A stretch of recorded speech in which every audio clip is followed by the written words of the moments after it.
Hello everyone, यहाँ पर हम बायोडाटा कहानी के प्रतिपाद्य पर बात करेंगे।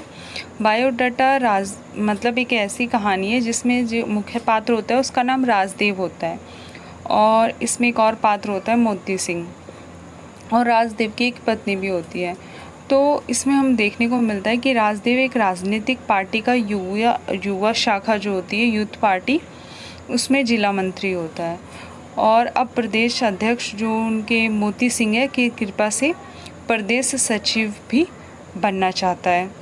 तो राजदेव का राजनीति में जो प्रवेश होता है वो कैसे होता है, मतलब वो ना एक पारिवारिक घटना घटती है उसकी वजह से होता है। तो उसका विस्तार से इस कहानी में वर्णन किया गया है और किस प्रकार राजदेव में राजनीति का में सक्सेस पाने की जो ललक है वो हमें देखने को मिलती है। ठीक है, मतलब उसके लिए वो अपनी पत्नी और बच्चे का भी फ़ायदा उठाता है ना। तो राजदेव क्या करता है कि वह एक ऐसा नेता नहीं है जो जन संघर्षों की आंच में तपकर बनाओ। ठीक है, राजदेव क्या करता है, जब वो 23 वर्ष का होता है तो राजदेव अपनी जो नई भाभी के प्रति आसक्त हो जाता है। ठीक है, अट्रैक्शन होता है। तो भाभी उसे जब तब देखकर मुस्कुरा देती थी। तो राजदेव ने इसका गलत अर्थ निकाला और मौका देखकर क्या किया, उसकी गोद में लुढ़क गया। तो भाभी अचकचा गई और उसने बहाना बनाया कि उसके सिर में जुआ है, खोज दो। भाभी ने तो उसे घृणा से धक्का दे दिया, पर उसी शाम जो है उसके पिता ने उसे लाठी मारकर बोला कि ससुरा जुआ हिलवाओगे सरऊ, है ना, ऐसे कह उसको निकाल दिया। फिर उसके बाद क्या होता है कि इस घटना के बाद जो होता है राजदेव जो होता है, ठीक है, फिर उसके बाद क्या होता है कि राजदेव जो होता है वो सोचता है कि अब तो कुछ बनकर दिखाना पड़ेगा। तो नेता बनना सबसे आसान वो समझता है और सर्वोत्तम सुख भी इसी राजनीति में होती है। तो नेता के पास जो होता है पारस, चोरी, तस्करी, व्याभिचारी आदि कुधातुओं को भी वो सोना बना देता है। ऐसा राजदेव का ना मतलब दिमाग चलता है, वो ऐसा सोचता है।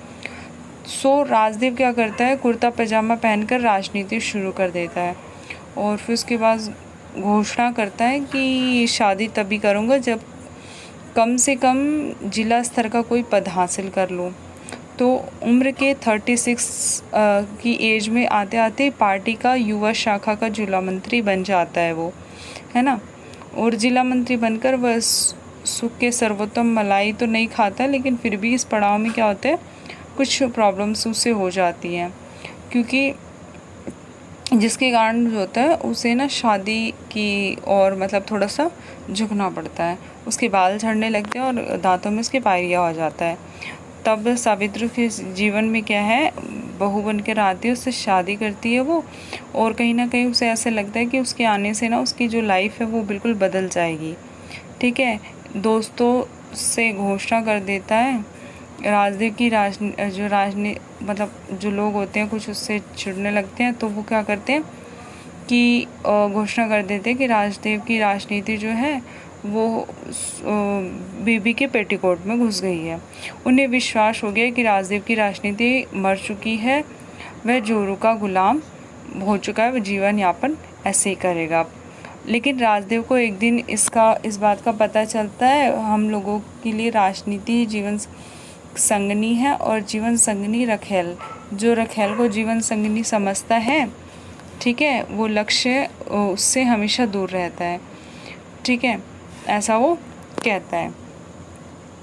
तो मीन्स क्या है, राजनीति ना घर परिवार से भी ऊंची है। ठीक है, ऐसा राजदेव को महसूस होता है। और फिर क्या करता है राजदेव, इसके जल्दी ही इसका जो है वो मतलब घोषणा करता है। वो क्या करता है कि राजदेव पार्टी में जाता है और बाकायदा घोषणा कर देता है कि अभी तक वो भ्रम में था, अब वो अपने घर वापस आ गया है, यानी राजनीति में वापस आ गया है। ठीक है, फिर इसी से बाद में फिर पता चलता है धीरे धीरे कि राजदेव की वाइफ जो है वो प्रेग्नेंट है। तो राजदेव अपनी आर्थिक सीमाओं, राजदेव बहुत अमीर नहीं था, मतलब तंगी थी उसके पास, आर्थिक तंगी, वो किसी से भी मतलब किसी भी तरह फ़ायदा उठाने के लिए तैयार रहता था। तो वो उसने क्या किया कि सावित्री के पुत्र जन्म के लिए उसने क्या किया, माता पिता के पास उसे भेज दिया।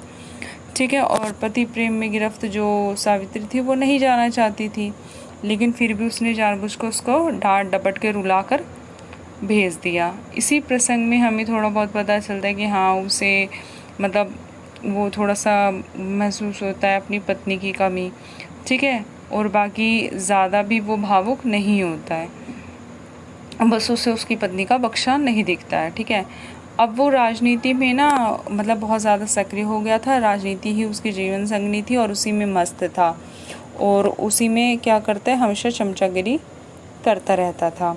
तभी यह अवसर आया कि उसके ज़िले के मोती सिंह जो हैं पार्टी की युवा शाखा के प्रदेश अध्यक्ष मनोनीत कर दिए गए हैं, ठीक है। तब उसे प्रदेश सचिव बनाने के लिए प्रलोभन दे रहे हैं, जिसके लिए उसे दिल्ली जाना है। तो मोती सिंह क्या करते हैं, उसको अपने साथ ले जाते हैं दिल्ली, ठीक है।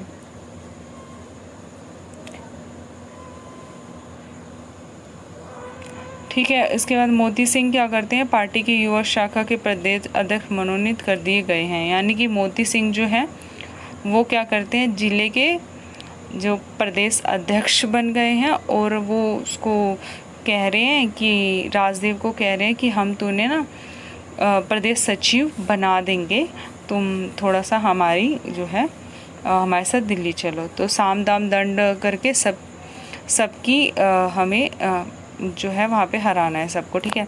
तो सावित्री के पत्र में एक भारी खलबली राजदेव के रास्ते में लगा दी, और सावित्री लिखती है कि डॉक्टर और बुजुर्ग जिस तरह मुंह बनाते हैं उसे देखकर लगता है कि कहीं कोई भारी गड़बड़ है, सो आप आ जाइए, आपका आना ज़रूरी है। मेरी ये हार्दिक इच्छा है कि हमारी औलाद सबसे पहले अपने पिता को देखे, ठीक है।